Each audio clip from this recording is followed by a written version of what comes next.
A minha cordial saudação a todos que estão me assistindo agora e os convido para mais um estudo da Palavra de Deus.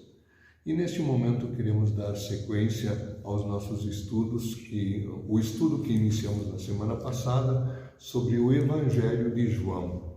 E hoje nós queremos abordar o segundo capítulo, João capítulo 2, onde nós temos duas temáticas. Dois momentos especiais em que Jesus se revela como o Filho de Deus, o Messias que havia de vir ao mundo. Em João 2, 1 a 11, nós temos a ida de Jesus a Caná da Galileia num casamento. E depois vamos ver o que aconteceu ali. E dali para frente nós temos a ida de Jesus a Jerusalém.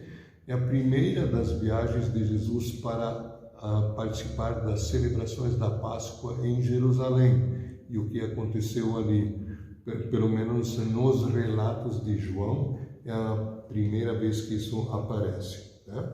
Então, Jesus se revela como Messias tanto em Caná da Galileia, quanto no sul, na capital de Judá, que é Jerusalém.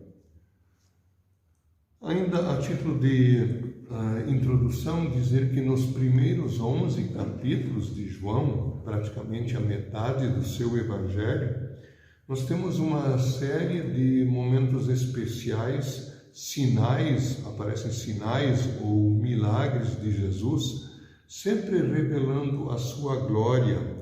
Pelo menos 7 eu gostaria de citar aqui. No capítulo 2, nós temos então em Caná da Galileia, adiantando agora, transformando água em vinho.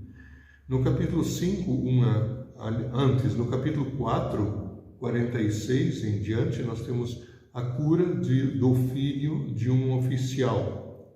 No capítulo 5, 1 a 15, nós temos a cura de um enfermo.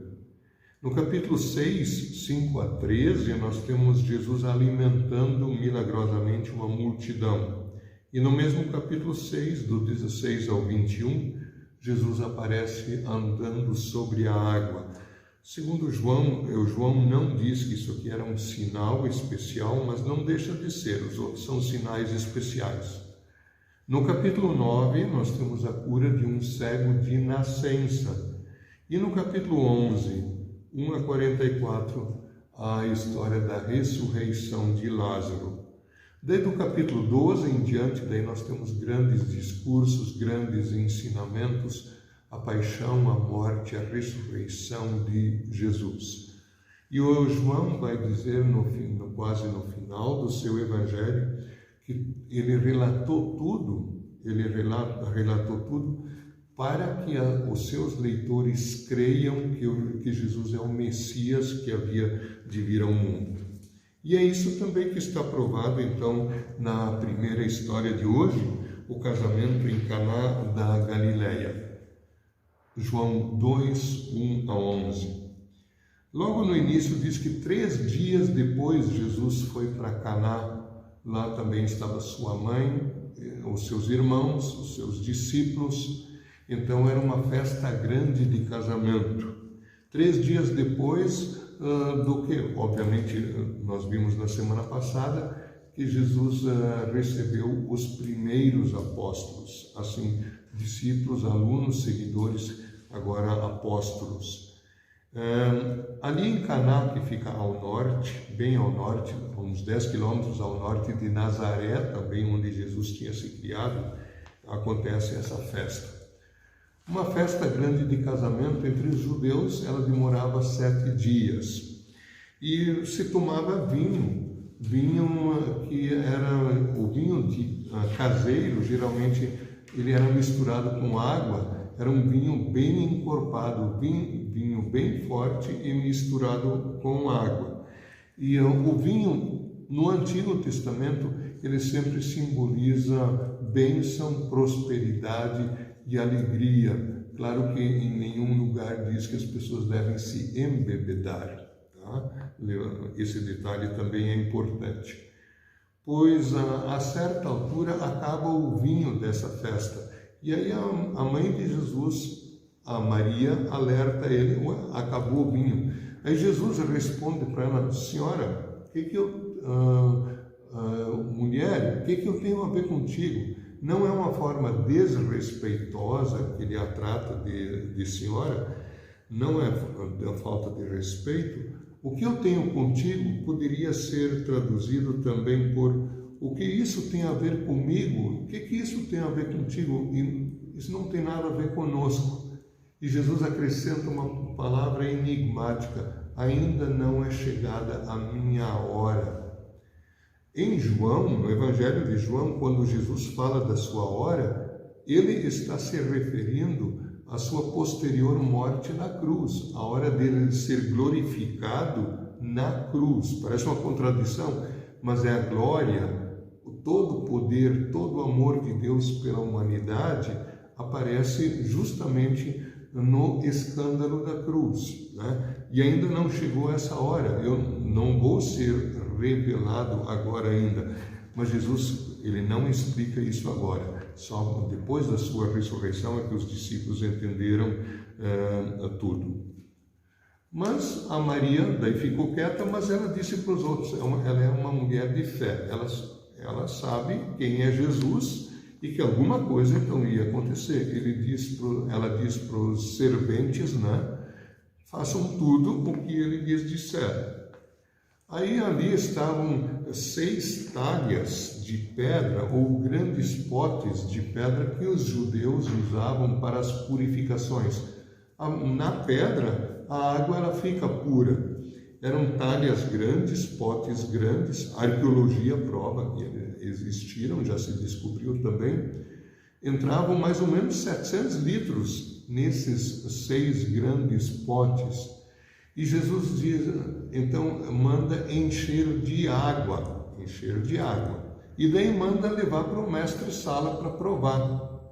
Os serventes, eles presenciam tudo isso. O mestre-sala, o chefe de cerimônias, não tinha visto. Quando levam para ele, essa água tinha sido transformada num vinho bom, um vinho excelente. Aliás, era uma vergonha se servisse vinho ruim numa festa de casamento. E esse chefe, então, ao provar esse vinho e não sabendo do detalhe, a história que Jesus tinha, o que Jesus tinha feito, ele vai e fala com o noivo, que é o dono da festa, né? Todos costumam servir o vinho bom primeiro e o inferior, se for o caso, depois. Mas tu serviste o inferior primeiro, agora que veio o melhor, porque ele não sabia o que tinha acontecido. Mas o que tinha acontecido é que Jesus tinha transformado água em vinho. A história termina dizendo que com este deu, no versículo 11, com este deu Jesus princípio a seus sinais, manifestou a sua glória e os seus discípulos creram nele. Sinal em grego é semeion, o sinal que sempre aponta para algo. Ele tem um ensino, aponta para algo maior, né? Ele não é um fim em si mesmo. Jesus providenciou para a alegria da festa, ele atendeu o desejo das pessoas, né? Claro que deviam tomar de forma regrada, mas também manifestou sua glória, quem ele era, que ele era o Filho de Deus que havia de vir ao mundo. E esse é o objetivo maior desse relato. E os seus discípulos creram nele ou foram fortalecidos na fé, se já creram, é a fé verdadeira. E termina o relato daí no versículo 12, dizendo que eles desceram daí, Jesus, sua mãe, seus irmãos, os discípulos, todos desceram para Cafarnaum. É a história que Caná ficava nas montanhas, como Nazaré também, então Cafarnaum na beira do mar da Galileia, atravessada pelo Rio Jordão. Então eles desceram para Cafarnaum. Esse é o nosso primeiro relato. Na sequência do versículo 13 em diante, até o final do capítulo, aí nós temos a história de que Jesus vai a Jerusalém e vai ao templo. Jesus se dirige para lá por ocasião da festa da Páscoa. Em João, nós temos 3 vezes Jesus indo para a festa da Páscoa. A última delas foi quando ele morreu, né? João também relata outras idas para outras grandes festas, mas 3 vezes, e essa é a primeira, que Jesus vai para a festa da Páscoa. Então, calcula-se, inclusive, o ministério público de Jesus tendo durado, a partir do seu batismo, mais ou menos 3 anos até a sua morte. Quando Jesus chega em Jerusalém, ele entra no templo e ele vê um comércio muito grande. Para nós entendermos o seguinte, entendermos isso, como assim? Em que local comércio e por que comércio no templo? O templo tinha várias alas. Tem a primeira ala exterior, logo depois dos muros externos, uma grande ala chamada Pátio dos Gentios. Não é o templo propriamente dito, que ela fica mais no interior. Inclusive em grego, que é a língua original do Novo Testamento, aparece em 2 palavras distintas. Esse pátio externo, ele é já cercado por muros, ele é chamado de Hieron. Hieron, o lugar de adoração dos tementes a Deus dentre os gentios, que não eram judeus, não tinham acesso ao templo propriamente dito. O templo propriamente dito é chamado em grego de naos. Então são 2 palavras bem diferentes. O relato a seguir ele aconteceu no Hieron, neste pátio. Ali havia vendedores de animais, de ovelhas, bois e pombas. Eram animais usados para o sacrifício também na Páscoa, os sacrifícios que as leis levíticas prescreviam. As pessoas que vinham de viagem de longe, naturalmente não podiam trazer animais, então eles compravam eles ali.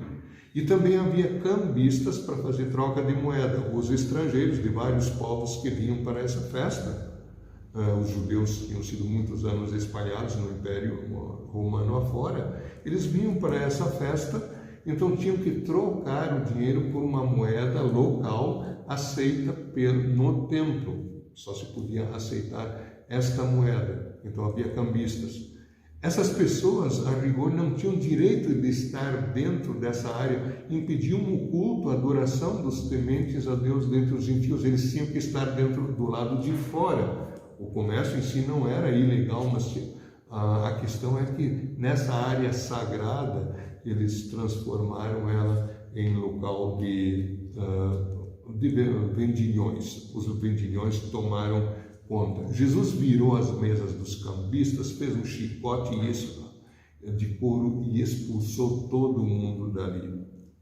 Claro que isso provocou uma reação muito grande também entre os sacerdotes, que eram coniventes com essa situação. Às vezes eram corruptos, até ganhavam uma porcentagem dos lucros. E eles reclamam com Jesus e dizem: com que autoridade tu fazes essas coisas? Quem tu pensas que tu és? Que autoridade fazes essas coisas? Jesus responde com uma palavra enigmática e profética: destruam esse santuário e em 3 dias eu o reedificarei. Jesus, para santuário, o templo, ele usa a palavra naos, a mesma que representa o templo interior, o templo propriamente dito. Só que o João vai dizer que Jesus, e João descobriu isso bem mais tarde, mas ele relata no seu evangelho, muito tempo depois que Jesus foi ao céu, né? Nós vimos na semana passada, ele escreveu, quem sabe, pelos anos 90, mas ele diz que Jesus, quando diz assim: destruam esse santuário e em 3 dias o reedificarei, ele estava se referindo ao seu corpo, tá? Ao seu corpo, e que ele seria morto na cruz e seria ressuscitado no 3º dia. Naturalmente, eles ali na hora não entenderam isso, mas Jesus estava profetizando a sua morte e a sua ressurreição.